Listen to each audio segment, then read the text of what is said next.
At my sister's engagement dinner, I revealed my gift. 1 year of covered rent for their new apartment. She laughed and proclaimed, "Throw in 3 years, and maybe you'll make the guest list." I just smiled, took back the envelope, and declared, "Actually, you have 15 days to move out." Then I handed her the eviction notice right in front of her fiancé's entire family. I, 31M, never thought I'd be the type of person to serve an eviction notice at someone's engagement party, but life has a way of surprising you. My sister had been living in one of my rental properties for the past 3 years, and what started as a family favor had turned into the biggest mistake of my life. 3 years ago, when she was going through her messy divorce, she called me crying about having nowhere to go. She had lost her job, her ex-husband was keeping the house, and she needed help. Being the older brother, I did what I thought was right. I owned several rental properties around the city, and one of my tenants had just moved out. Instead of putting it on the market, I offered it to her at cost, basically just covering my mortgage payment and maintenance. No profit, no security deposit, just family helping family. The arrangement was supposed to be temporary. She promised she'd get back on her feet within 6 months, find her own place, and I could get back to actually making money from the property. 6 months turned into a year. 1 year became 2. 2 years stretched into 3. Every time I brought up her moving out, she had another excuse. She was between jobs. She was saving money. The market was too expensive. She needed just a few more months. Meanwhile, I was subsidizing her lifestyle to the tune of nearly $1,500 a month. The property was worth at least $2,500 on the open market, but I was only charging her $1,000 to cover my costs. Over 3 years, I had basically given her a gift worth over $50,000. Not that I was counting, but my accountant certainly was. The real problem wasn't the money, though. It was the attitude. Somewhere along the way, she had stopped seeing this as a favor and started treating it as her right. She made modifications to the property without asking. She got a dog despite the no pets policy. She hosted parties that resulted in noise complaints from neighbors. When I tried to address these issues, she would get defensive and remind me that she was family, not just some random tenant. The breaking point came 2 months ago when she announced her engagement to her boyfriend of 8 months. I was genuinely happy for her. She seemed to have found someone who made her smile again, and after everything she'd been through with her divorce, she deserved happiness. Her fiancé seemed like a decent guy, stable job, good family, treated her well. I thought maybe this would be the catalyst she needed to finally move forward with her life. Instead, it made things worse. Suddenly, she was talking about how perfect the apartment was for newlyweds, how convenient the location was, how they were already so settled there. She started referring to it as their place and making long-term plans that clearly involved staying indefinitely. When I mentioned that I had hoped she would be moving out after the wedding, she laughed and said they couldn't afford to move right now with all the wedding expenses. That's when I realized she had never intended to leave. This wasn't temporary help for a sister in crisis.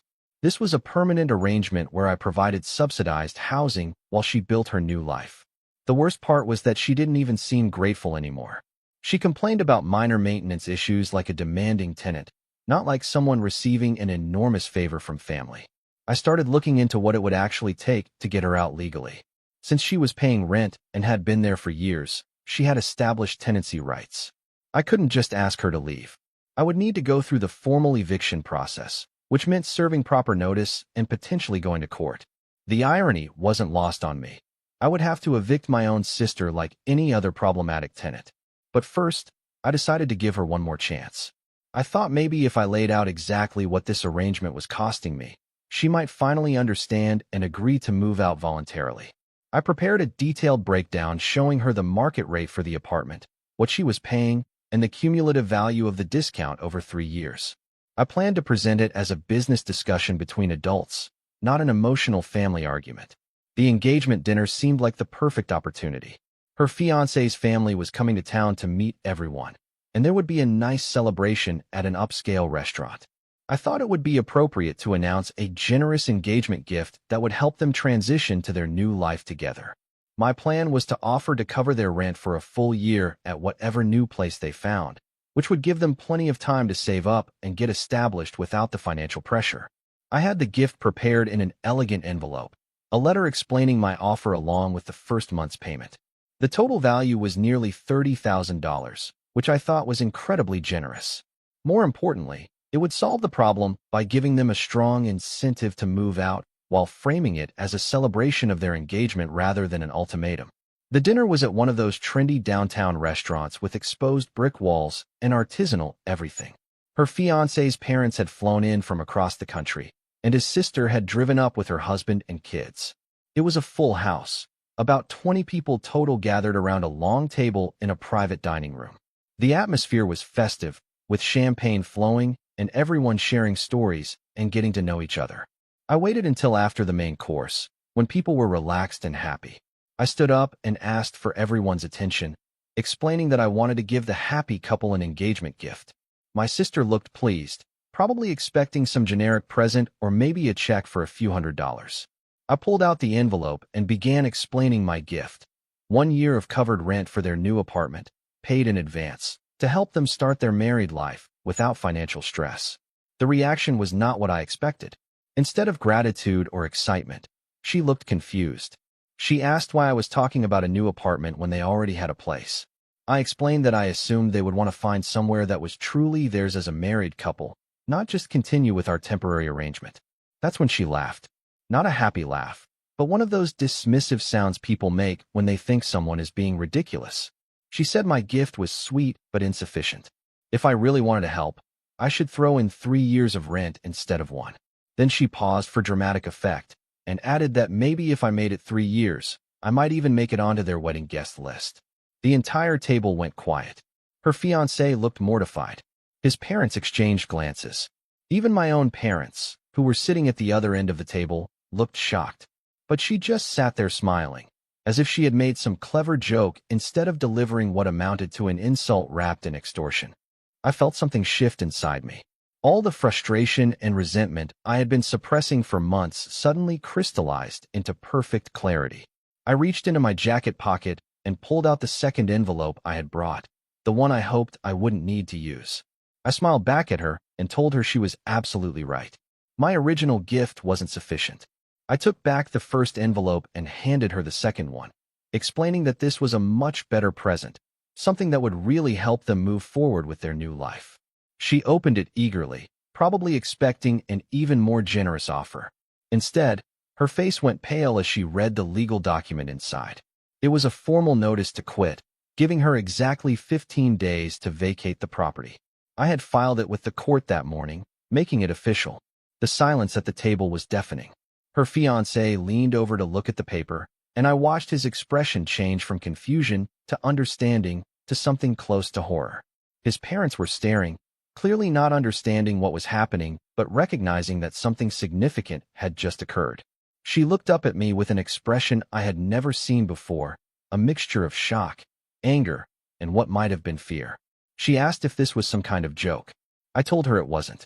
I explained that since she seemed to think our family arrangement wasn't adequate and wanted to negotiate terms like a business relationship, we should make it official.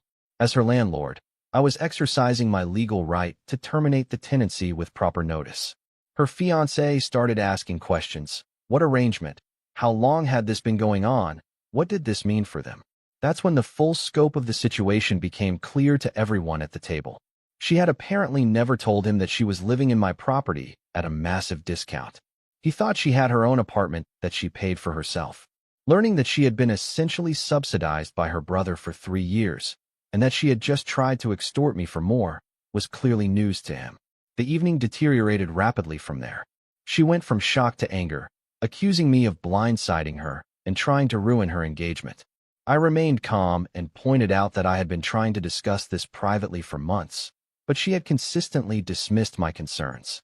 When she demanded to know why I was being so cruel, I simply reminded her of what she had just said about the guest list. Her fiancé was asking more questions about their living situation, and she was getting increasingly flustered trying to explain. His parents were clearly uncomfortable with the whole scene. My parents looked disappointed, but not entirely surprised. The celebration had turned into a family confrontation, exactly what I had hoped to avoid. I stood up and announced that I was leaving, wishing the happy couple well and suggesting they might want to start apartment hunting soon. As I walked out, I could hear her calling after me, her voice rising with panic as the reality of the situation set in.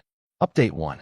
The next few days were a whirlwind of angry phone calls and text messages. She alternated between fury and pleading, sometimes within the same conversation. She accused me of being vindictive and petty, then switched to begging me to reconsider because they couldn't possibly find a place and move within 15 days. Her fiancé called me twice. The first time was 3 days after the dinner, and he sounded shell-shocked. He admitted that he had no idea about the true nature of her housing situation. He thought she was an independent woman who had her own place and was doing well for herself. Learning that she had been dependent on family support while acting entitled about it had shaken his perception of her. He asked if there was any way to work something out, maybe a longer timeline or different terms. I told him I understood his position, but that my decision was final. I had spent 3 years being patient and accommodating, only to be insulted and taken advantage of. The engagement dinner had simply made it clear that this dynamic would never change voluntarily. She tried recruiting our parents to intervene on her behalf. They called me separately, both expressing disappointment in how I had handled the situation. They felt that airing family business in front of her fiancé's family was inappropriate and hurtful. I acknowledged that the timing and setting weren't ideal, but pointed out that she had created the situation by trying to publicly extort me for more support. My mother suggested that maybe I was being too harsh, that families should stick together and work things out. I asked her if she would be willing to subsidize my sister's housing for the next 3 years since she felt so strongly about family support. That ended that conversation pretty quickly. By the end of the first week, she had hired a lawyer to see if she could fight the eviction. The lawyer apparently told her that since I had followed proper legal procedures and she had no lease agreement beyond month-to-month tenancy, she didn't have much ground to stand on. The fact that I had been charging below-market rent actually worked against her, since it demonstrated that this was a favor rather than a standard landlord-tenant relationship. Update 2. 2 weeks after the engagement dinner, things took an interesting turn. Her fiancé called me again, but this time the conversation was very different. He sounded tired and frustrated, and he asked if we could meet for coffee to talk privately. We met at a neutral location, a small cafe downtown. He looked like he hadn't been sleeping well. He started by thanking me for being honest about the housing situation, even though the way it came out was awkward. He said the past 2 weeks had been eye-opening for him in ways he hadn't expected. He told me that once he started asking questions about their finances and living situation, other things began to make sense. She had expensive tastes and seemed to always have money for shopping and dining out, but claimed to be broke whenever it came to practical things like moving expenses or saving for their future. She had never wanted to combine finances or make concrete plans for their life together, always deflecting with vague statements about waiting until after the wedding. The engagement dinner hadn't just revealed her attitude toward me. It had shown him a side of her personality he hadn't seen before. The sense of entitlement, the willingness to publicly embarrass family members, and the complete lack of gratitude for substantial help she had received. He was starting to question whether he really knew the person he was planning to marry. He asked me directly whether I thought she was capable of change, whether this was just stress from the situation or a fundamental character issue. I told him I couldn't make that judgment for him, but that our relationship had been deteriorating for months precisely because she seemed unable or unwilling to see things from anyone's perspective but her own. The most telling moment came when he mentioned that she was pressuring him to ask his parents for money to help with an apartment deposit. She felt that since they had money and clearly cared about their son's happiness, they should be willing to help out.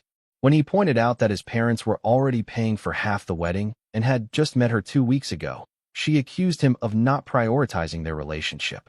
I could see that he was genuinely torn.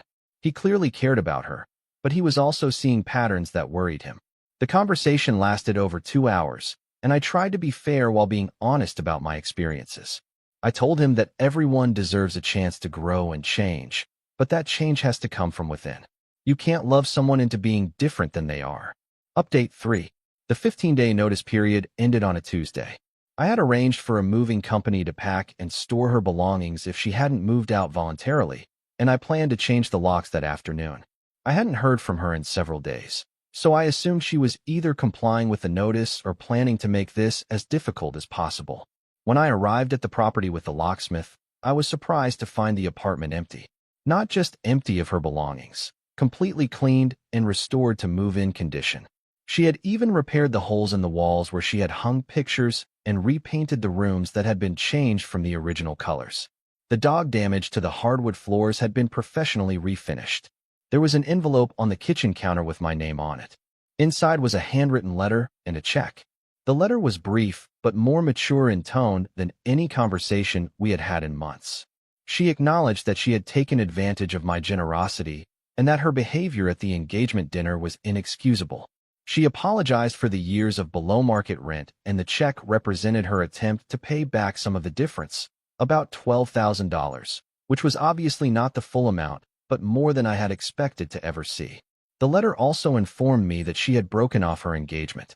She realized that she had been living in a fantasy where other people would always step in to solve her problems, and that wasn't fair to anyone involved.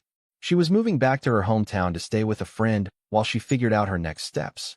She asked me not to contact her for a while, as she needed time to work on herself without the complicated family dynamics.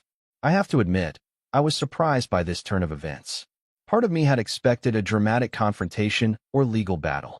Instead, she had quietly handled her responsibilities and removed herself from the situation entirely. The check and the condition of the apartment suggested a level of accountability I hadn't seen from her in years. Her fiancé contacted me a few days later to let me know what had happened from his perspective. After our coffee meeting, he had decided to have a serious conversation with her about their relationship and future. He wasn't necessarily looking to break up, but he wanted to address the issues that had been revealed and make sure they could build something honest and sustainable together. According to him, she completely shut down during that conversation. She accused him of taking my side and being influenced by his parents, who she was convinced had never liked her anyway. When he tried to explain that this wasn't about taking sides, but about understanding who they were as a couple, she became increasingly defensive and eventually told him that if he couldn't accept her as she was, maybe they weren't meant to be together. He said he agreed with her, though probably not in the way she intended. He realized that accepting someone, as they are, was different from accepting behavior that was harmful or unsustainable. He had been in love with the person he thought she was, not necessarily the person she actually was. The apartment is back on the rental market now, and I already have several qualified applicants interested. The market rate I'm asking is actually higher than I had originally estimated, so the financial outcome is better than expected. More importantly, I feel like a weight has been lifted.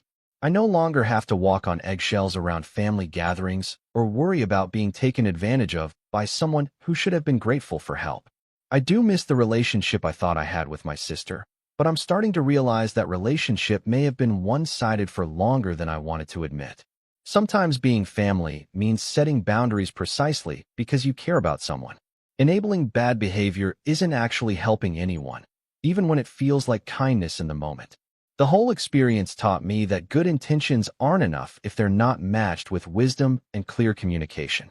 I spent 3 years thinking I was being a good brother, but I was actually preventing her from learning to solve her own problems. The engagement dinner may have been dramatic, but it forced both of us to confront the reality of what our relationship had become. Whether she actually learns from this experience and grows as a person remains to be seen. But at least now she has the opportunity to do so without me unconsciously sabotaging her progress by making life too easy. Sometimes the most loving thing you can do is refuse to enable someone's worst impulses, even when they're family.